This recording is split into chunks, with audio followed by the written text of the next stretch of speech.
It is to show how to save the input data and analysis results in Excel files.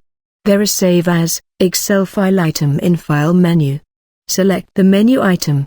Then, there appears a dialog to set the Excel data items and other options. There are two groups of data items. One is Input Data Group, and the other is Computed Results Group. If the project is not yet solved, the items of Computed Results Group are inactivated, showing their unavailability.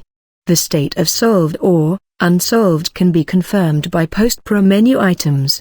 Most of Post-Pro menu items are inactivated under unsolved state. Let's solve the project using Solve item of Solve menu. After solving the project model, we may confirm the solved state by checking Post-Pro menu items. Let's go back to the dialog for setting the Excel data items. The items in Computed Results Group are now activated.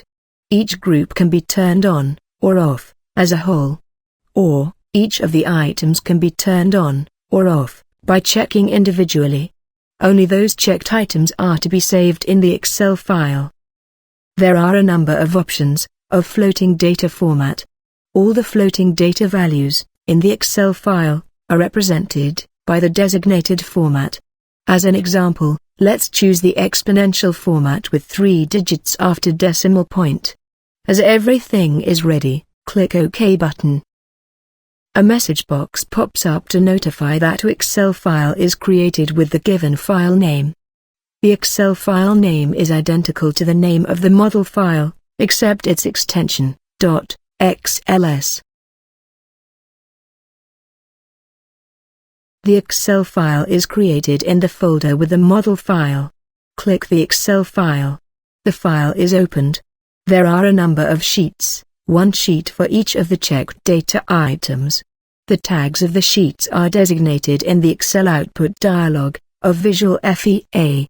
For examples, ELEM for element data, NSS for normal stresses, and so on. Click one of the tags to open a sheet.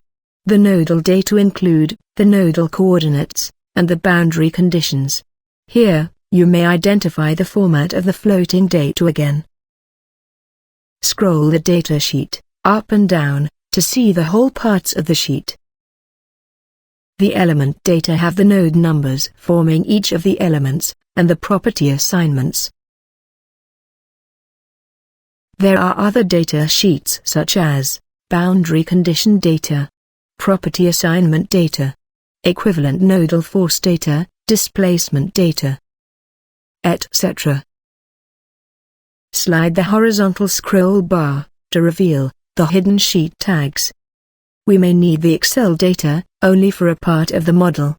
In this case, first designate the part of the model by selecting nodal points or selecting elements.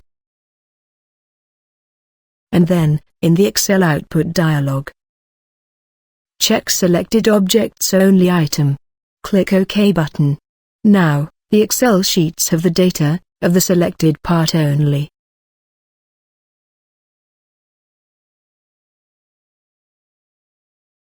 This is the end of the tutorial for saving data in Excel file format.